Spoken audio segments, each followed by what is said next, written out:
Hi అండి, 2 నిమిషాల్లో ready అయ్యే healthy and tasty snack item తయారు చేసి చూపిస్తాను.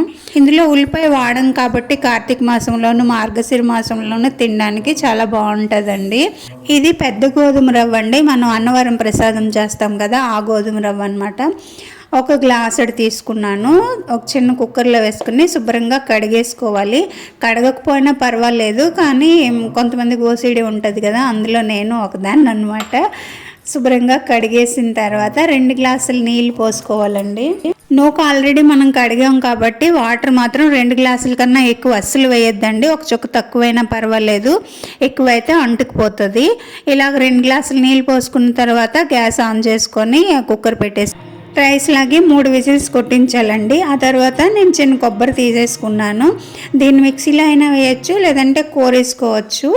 నేను తీసుకున్న రవ్వకి ఈ మాత్రం కొబ్బరి అయితే సరిపోతుంది. మీరు ఎక్కువ కావాలంటే వేసుకోవచ్చు, దానికి ఏం ఇష్యూ లేదు. ఇంకా పోపుల కోసం రెడీ చేసుకుంటున్నాను. ఆవాలు, మినపప్పు, శనగపప్పు, జీలకర్ర, ఎండుమిరపకాయ టేస్ట్ కోసం ఒకటి తీసుకున్నాను. 2-3 పచ్చిమిరపకాయలు, 2 కరివేపాకు రెమ్మలండి. కరివేపాకు ఇలా తీసేసి వేసుకున్నాను. చిన్న అల్లం ముక్క కూడా వేసుకోవాలండి. దీనికి ఉల్లి, వెల్లుల్లి, వేరుశనగ గుళ్ళు అవసరం పడదండి. ఇదిగోండి నా ఫేవరెట్ ఆల్ ఇన్ వన్ కడాయి అయితే పొయ్యి మీద పెట్టేసి స్టవ్ ఆన్ చేసుకున్నాను. చాలామంది నెయ్యితో పోపు వేసుకుంటారు, నాకు నూనె ఇష్టం అండి, అందుకని నూనెతోనే పోపు వేసుకుంటున్నాను. ఇలా ఆవాలు, మినపగుళ్ళు, శనగపప్పు, ఎండుమిరపకాయలు వేసిన తర్వాత కొద్దిగా వేగాక పచ్చిమిరపకాయలు, కరివేపాకు, అల్లం ఒకేసారి వేసానండి. ఆ తర్వాత కొద్దిగా పసుపు వేసుకున్నాను. ఇదిగోండి రవ్వ అయితే ఇలా వచ్చింది. కొంచెం తడిగా అనిపిస్తుంది కదా, ఏం పర్వాలేదండి, పోపు వేసిన తర్వాత సెట్ అయిపోతుంది. చిన్న గ్లాస్తో వేసినా ఇంతటి అయిపోయింది కదా, పోపు వేసాక ఇంకా ఎక్కువైపోతుందండి. పోపులో చిటికెడు పసుపు కూడా వేసుకొని వేగిపోయిన తర్వాత ఈ రవ్వ ఇందులో వేసుకోవాలండి.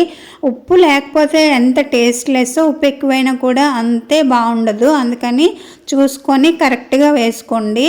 చాలకపోతే తర్వాత వేసుకోవచ్చు.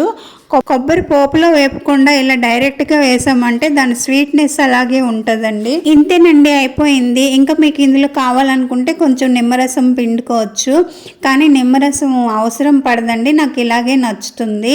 మధ్య మధ్యలో పప్పులు, అల్లం ముక్కలు, కొబ్బరి పంటికి తగులుతూ చాలా టేస్టీగా ఉంటుందండి.